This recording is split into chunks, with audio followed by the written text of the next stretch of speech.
Hi, and welcome to Enchantment of Eternity's book to show comparison for the Expanse Season 3, Episode 12, Congregation. This video is part of a series of videos where I compare the Expanse TV show to that of its source material, pointing out the differences and giving my opinion on how well I think these adaptations work. So I have to start with a spoiler warning for the Expanse up to the end of Season 3. If you haven't seen all the way up to this point, you may not want to watch this video, otherwise some things may be spoiled for you. But if you have seen up to the end of Season 3 but have not read the novels, not to worry, I will not spoil events from the novels that occur beyond Season 3, so you are safe from future spoilers. So our episode begins on the Rosinate, where Melba is being restrained in the med bay. After she wakes up, she tries repeatedly to activate her implant, but it doesn't work. Amos and Anna then enter the room where Anna informs her she's being pumped full of blockers that prevent her implant from working. Melba screams at Anna, asking her why she's here, as it's not her business, but Anna brings up how she left Tilly to die when she could have helped her, but Melba retorts that she's killed better people than Tilly Fagan, which causes Anna to slap her hard. She immediately regrets doing so. Amos then tells Anna that he's known people like Melba and it isn't going to stop, so they have to kill her. So Amos suggests shooting her, but Anna says no. Amos then suggests pumping her full of drugs, as it wouldn't be painful, she'd die in her sleep, but Anna still says no. Amos points out that she won't be grateful for her mercy, but Anna replies that it's not about her, it's about us. And this seems to reach Amos. So in the novels, first of all, these blockers that prevent Melba from using her implants never existed. I have to assume in the world of the novels they simply weren't a thing, because if they were, why didn't they use them? So it was basically an invention of the show. As in the novels, Anna waited until Melba was incapacitated herself by using her implants, and then tied her to a chair and pumped her so full of sedatives she was out like a light.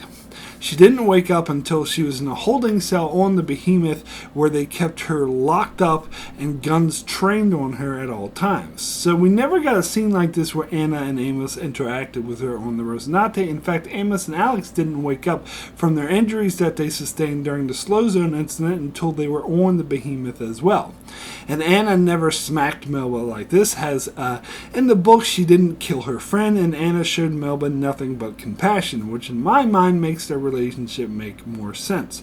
But I do get what the show is going for with this scene, as it helps it helps set up the relationship that Amos and Anna will have, which I think was done well in the show, and a nice contrast to the relationship that Amos had with Prax earlier, so I'm going to give this a +1.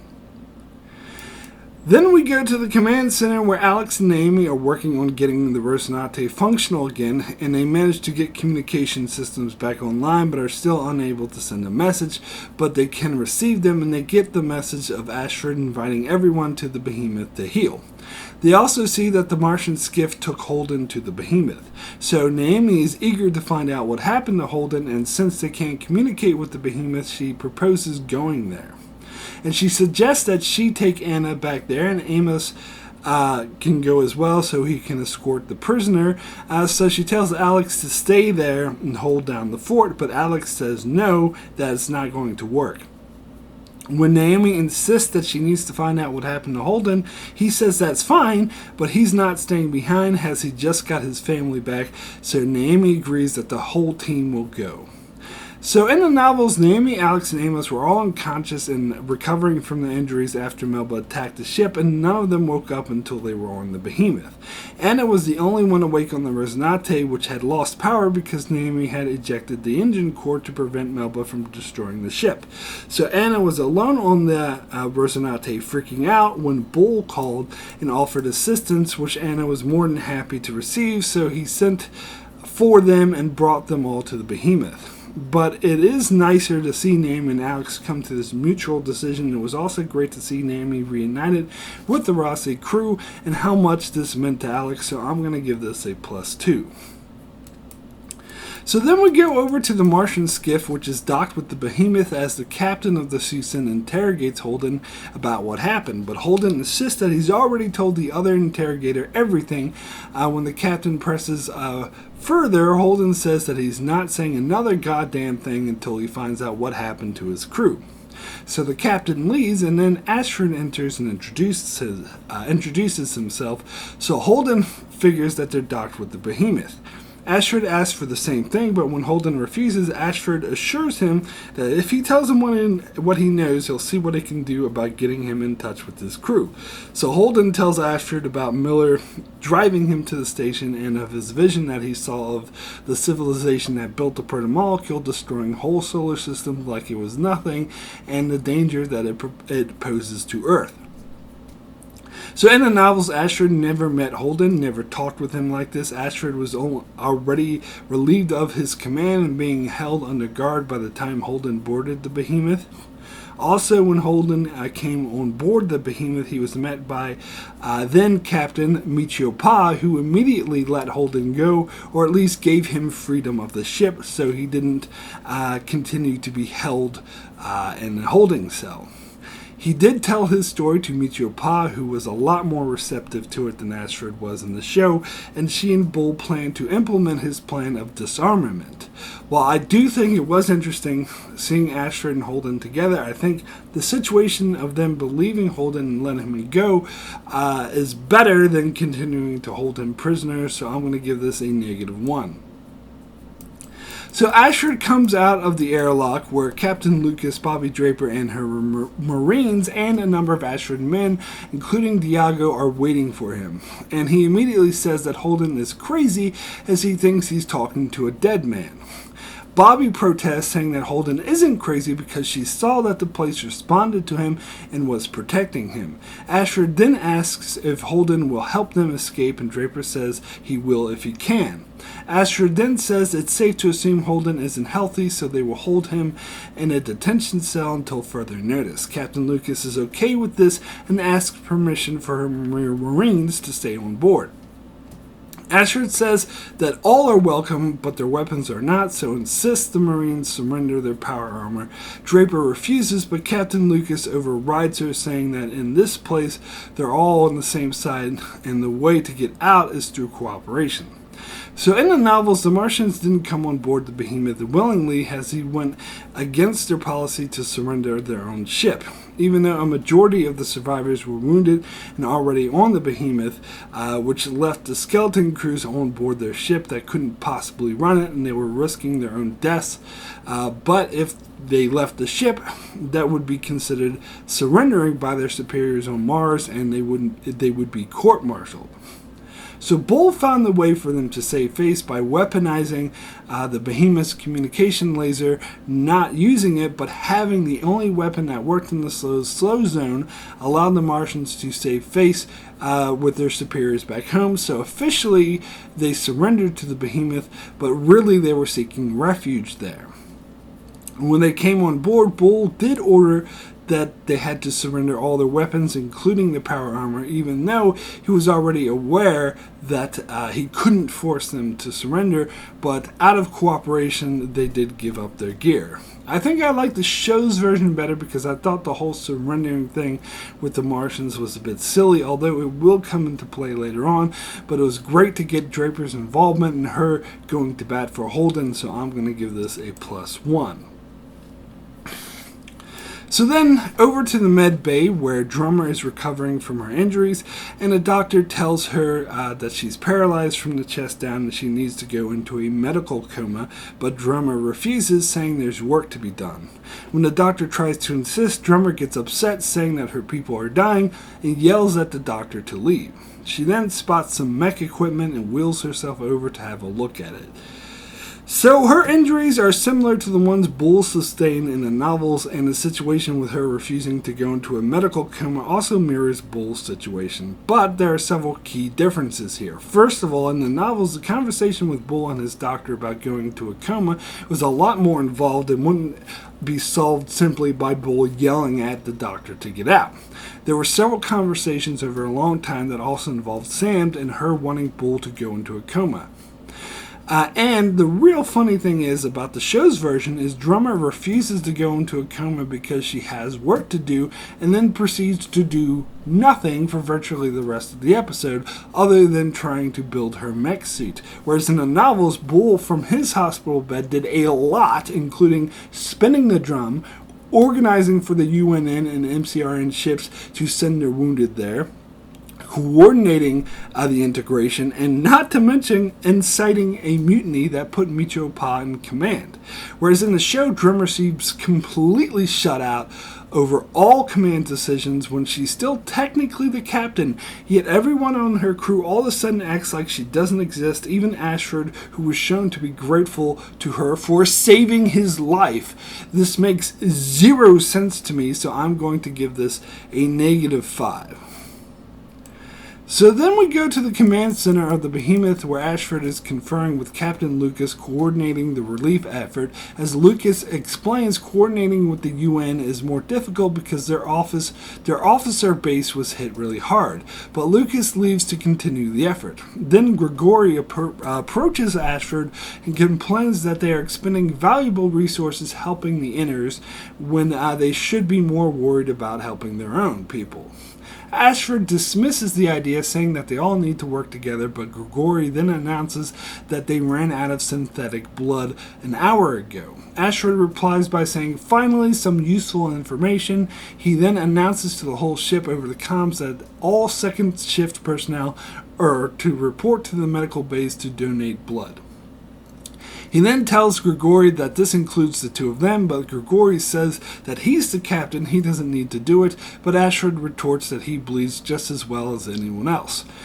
So in the novels, most of the coordinating with the UN, MCRN, and Behemoth was done quote-unquote off-screen, either with Bull in between chapters or with Micho Pa, who doesn't have a viewpoint chapter. We didn't get the scenes I talked about earlier with Bull we did get the scenes I talked about earlier with Bull communicating with the Martian captain about the surrender, but we never got a scene like this where we see a Martian captain and the captain of the Behemoth discussing their status. Further, in the novels, Ashford was the one who was opposed to working with the inners and giving up valuable resources to help them, so ironically he was behaving the exact opposite to how show Ashford is behaving here. I personally think it makes less sense for Ashford to be the one to bring everyone together, particularly considering what he does next, so I'm going to give this a -2. So then we see Alex, Amos, Naomi, Anna, and Melba arrive on the Behemoth, where they're met by Diago and a team of OPA security officers. Diago asks who Melba is and why she's in restraints, and Anna replies that she's dangerous and has killed a lot of people and has a chemical restraint that can't be removed. Diago tells her that they're on it, and he has his security men lock her up. He then orders them to surrender their weapons, to which Amos replies it's not going to happen, but Naomi begs him to do it, so he does. Diego then tells some of his men to take the supplies they brought with them to the triage centers, and then he tells the Rosinate crew that they can go there too to help out. Naomi goes up to Diago, pushes him, and calls him a little shit, and demands to speak to Drummer. Diago tells her that Ashford is in charge now and that she's under arrest for desertion, and Amos replies by saying that he's going to need his gun back now. But Naomi holds him back, diffusing the situation, saying that she was expecting this and at least if she gets to see Ashford, she can get some answers. So she goes with Diago and his men. So in the novels, as I mentioned before, Naomi, Alex, Amos, and Melba were all unconscious when they were brought on board the Behemoth, so never had their weapons on them in the first place, so no such encounter took place. Anna was awake when she came on board, but instead of being met by OPA security men, Hector Cortez was there to meet her. Now, in the show, Hector Cortez left the Thomas Prince before going into the ring, so he never went into the ring, but as I mentioned in my video for that episode, in the novels, Cortez stayed on board and became a prominent character in the coming events, as in the novels it was Cortez's idea in the first place that the UNN ships go into the ring. And thus, when he meets Anna in the airlock, he mainly talks about how guilty he feels for doing the wrong thing, and as Anna helped him with the petition, he expects her to feel guilty about it as well, saying that their vanity is what brought everyone to this evil place where the devil lives. But Anna is not so convinced by this argument, but is polite to Cortez, but refuses to help him and is insistent that this place is evil. So I am upset that Cortez wasn't in the show, but I already talked about that elsewhere. Here, each scene works for the story of the respective mediums that they've set up here, so I'm going to give this a 0. So Naomi is then brought to Astrid in the command center, where she complains that she's been arrested, but Astrid just says that Diego correctly judged that he would want to have a word with her when she returned. Naomi immediately asks what happened to Drummer, and Astrid explains that she's recovering in the med bay from her injuries that she sustained, and that she saved his life and that he saved hers. He then asks if she was expecting mutiny, but she then tells him that she wants to see Holden, but Astrid says that the behemoth needs repairs, and if not repaired, everyone will asphyxiate and die, including her friends. So she agrees to lead the repairs, but says that after she's done with the repairs, she's going to go see her friends. Astrid nods in agreement. So in the novels, we didn't get a scene like this because Naomi was never a crew member of the Behemoth, and the Behemoth never lost its chief engineer, as Sam was always there.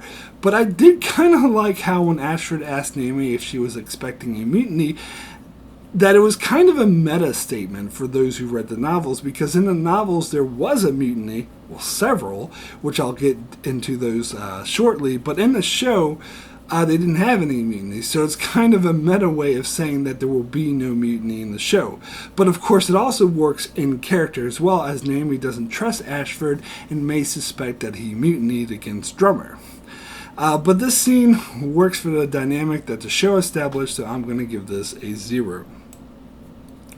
We then see Melba being escorted by OPA security to a holding cell where one of the guards threatens to shoot her in the head if she misbehaves. And across from her in another cell is Holden, who introduces himself as Jim and asks for her name, but Melba simply laughs at the irony of it all, and that laughing turns into crying.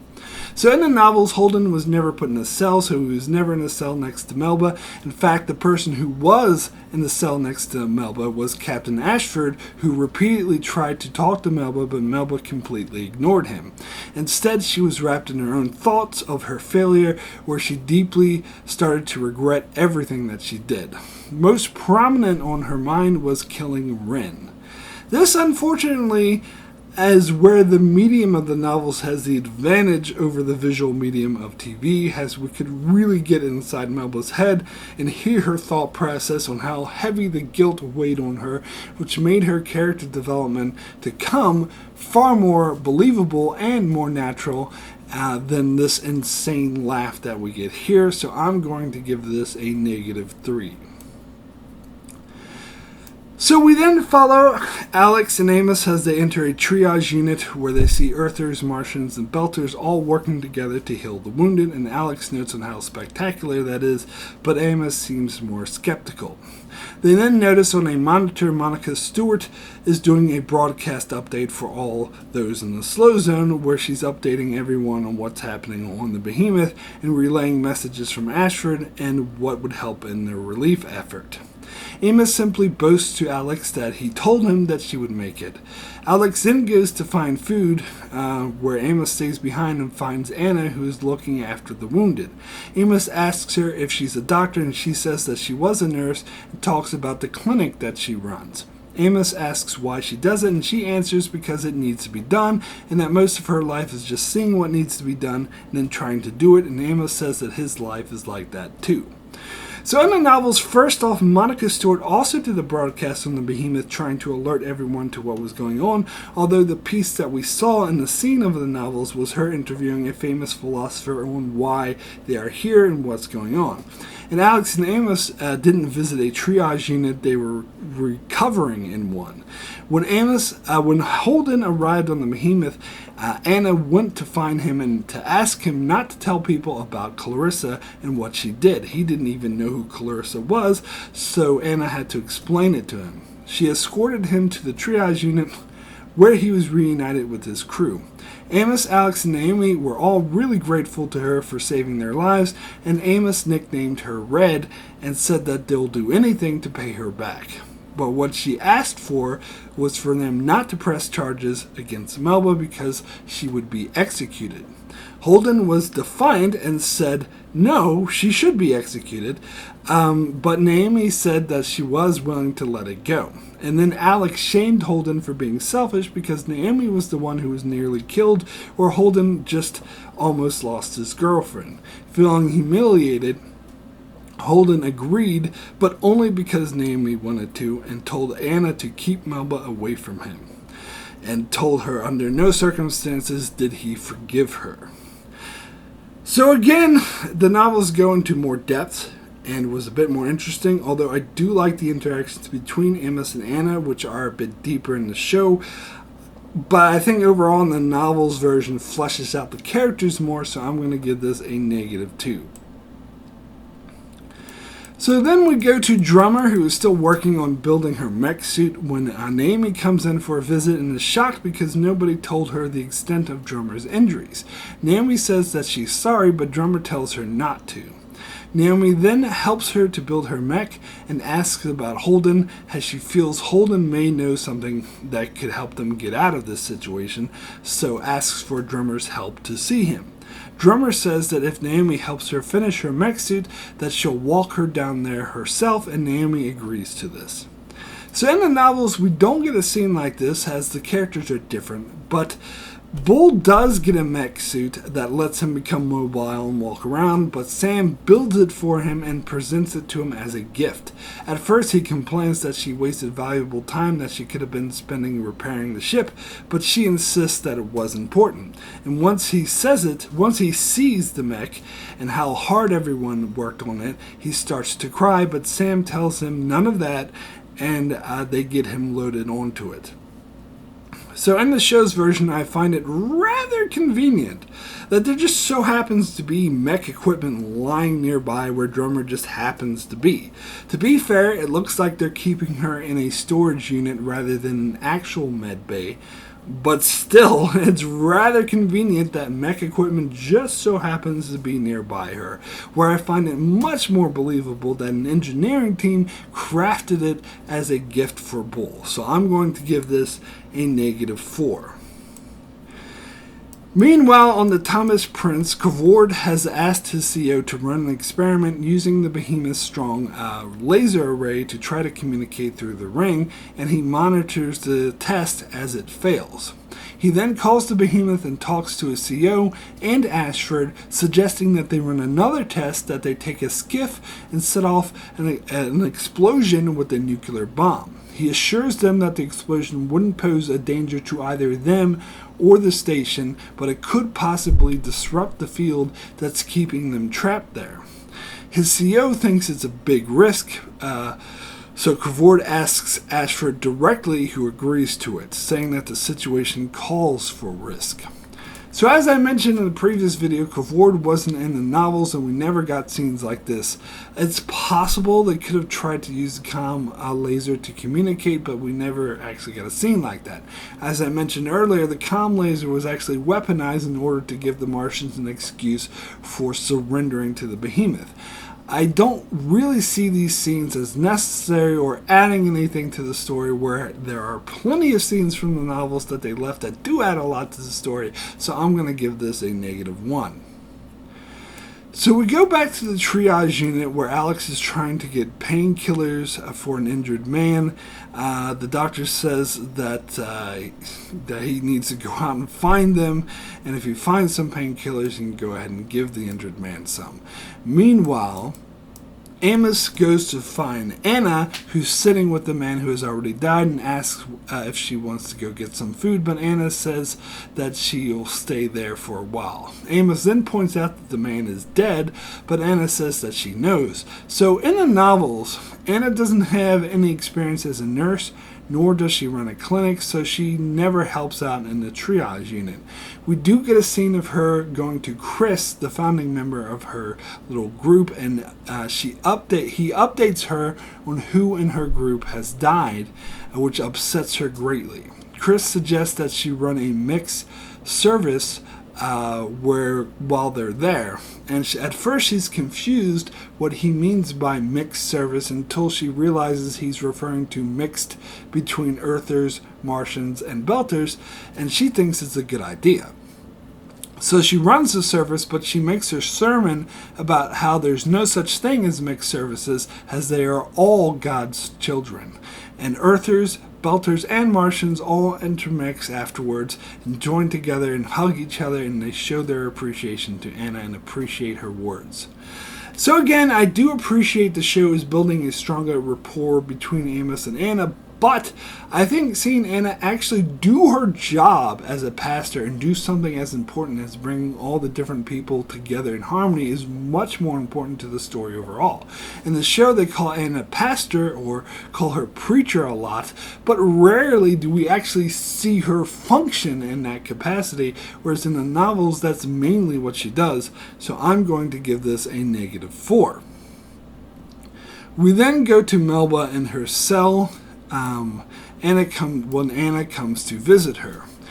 She says that she's lied and said that she was her priest in order to get to see her. Melba says that she doesn't want to talk about God, love, or forgiveness, but Anna says she doesn't want to talk about those things either. Anna says that she feels guilty because when Amos offered to kill her, she wanted to say yes. Melba asks her why she cares, and Anna says that she doesn't, and that's what's so strange because she tries to care about everyone. Melba asks her if she's asking for her forgiveness, and she says no and turns to leave.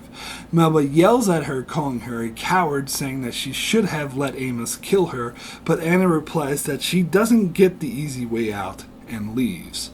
So in the novels, Tilly, of course, is still alive, and she is the first one to visit Melba in her cell, as Tilly knew her ever since she was a little girl and considers her a friend of the family. At this stage, Melba is already riddled with guilt and cries in Tilly's lap as she confesses everything. Tilly informs her that they found her friend, referring to the remains of Ren, and she cries about that, saying that he was a good man. After leaving, Tilly feels bad for her, and so she goes to Anna to ask for her help to help Melba. Anna had just returned from the Rosinate, where Melba tried to kill her, so her gut reaction is to say no, but she says yes without any hesitation. She goes to Melba and says that she's her priest in order for security to let her speak to her. She further asks for privacy, and the security man says that there is none, but she insists on it, so Ashford, who is in the next cell, suggests going into a meat locker. The security man protests that she'd be locked in there alone with her, so he'd probably find a dead preacher when he opened the door. Mind you, in the novels there were no blockers, so Melba still had full use of her implants. But Anna simply says that Melba isn't going to hurt her and asks Melba to confirm it, and she does. So the security guy does lock them in the locker together, where Melba is under the false impression that Anna wants to talk about God, but she doesn't. However, Book Anna is much more kind to Melba and offers her forgiveness, but she doesn't want it. However, Melba finds the time that she spends with Anna very precious and doesn't want her to leave, but after 15 minutes, the security man comes in and insists upon it, so Anna promises to visit her again. But Anna never does due to other circumstances happening on the Behemoth, and Melba feels slighted by this. So first off, Book Anna is is shown to be a much better person than Show Anna, and again, more of a pastor. And the scenes with Melba went a much, much longer way to making her road to redemption more believable and more earned. Also in the show's version, Holden is in the cell right next to Melba, so why didn't Anna go to him and tell him that his crew is okay since he doesn't know at this stage? I don't know. So anyway, I'm going to give this a -5. So later in the Holden cells, Drummer has her mech suit working, and she uses it to go with Naomi down to the holding cells, where the security officer says that he's glad to see her on her feet. She then orders him to let them see the prisoner, but he says that he has orders not to leave the prisoner alone, but she looks to Naomi and says that he won't be alone. So they let Naomi in to see Holden, and Naomi and Holden have a heartfelt reunion where Naomi tells him that his crew is safe. He said that he was worried that he got them all killed. She then asks if he knows a way out of the situation, in which he says he doesn't. That Miller hasn't talked to him since they left the station, but he says he feels like all of this is his fault because he's the only one the station is talking to. He then tells her about the danger that they're in, and Naomi says that they'll figure something out. Meanwhile, Melba is listening to this whole conversation in the next cell, and this seems to be affecting her, changing her opinion on the situation. So in the novels, as I explained, Holden was never put in a cell on the Behemoth, and he had his reunion with Naomi and the crew in the triage bay, where Holden was also warned them of his vision. However, the scenes seem to stand in to why Melba would eventually change her mind and help Holden by hearing Holden describe the danger that they're in. But this isn't the case in the novels. In the novels, Ashford secretly meets with the UNN and MCRN officials while in the next cell to her, and it's obvious that he's plotting something, but she doesn't care. Ashford keeps trying to recruit her as well, but she ignores him until finally Hector Cortez comes to visit her in her cell. She tells him that Ashford lies a lot by promising her amnesty and freedom with the OPA, as she knows that's not going to happen. Cortez says that he won't lie to her, and that Ashford plans to use the ship's lasers to destroy the ring, which will trap them there, where they'll all die, but they both firmly believe it's the only way to save humanity. And Cortez assures her it's a way for her to atone for her crimes, a way for them both, as Cortez blames himself for everyone's death since they entered the slow zone, since entering the slow zone was his idea. So he is upfront with her that she's going to die if she helps him, that everyone there is going to die, but also she will find redemption for giving her life to save the human race, so Melba agrees to go with them.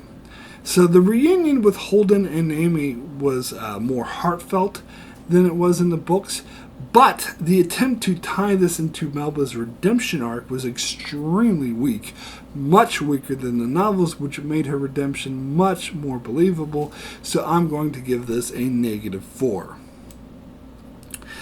So Cavord then runs his test to detonate a nuclear bomb on a skiff. It doesn't change the force that's keeping them there, as they are still trapped there, but Cavord detects activity coming from the station.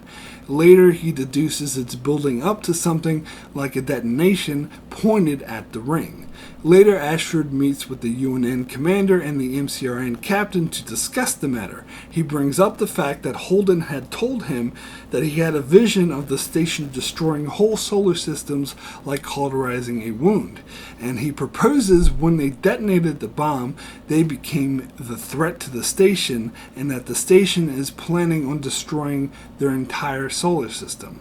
So he proposes the only way to stop this from happening is to use the comm laser to destroy the ring, which will trap them there, but also cut the station off from their solar system, thus saving humanity. So as I mentioned, in the novels, Ashford had the same goal of using the comm laser to destroy the ring, but it's implied that the idea was actually Hector Cortez's, as he felt guilty about what happened there and believed that the protomolecule technology was the devil. So he believed the only way to save humanity was to cut this technology off from their solar system. So in the novels, they never detonated a bomb, and the station was never building up to fire something.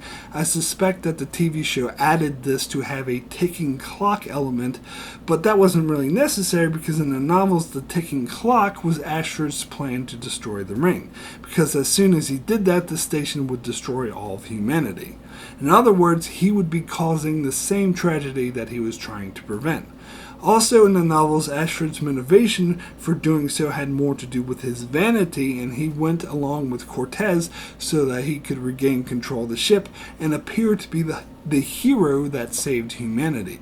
So while I get why they added the nuclear bomb to the show because they needed to give Ashford more motivation for wanting to destroy the ring, I don't think it was nearly as effective as his motivation of vanity and wanting to mutiny, and Cortez's role in the plan had a lot of dynamic to the story as well that didn't exist in the show, so I'm going to give this a -5. So my final adaptation score for Congregation is a -32.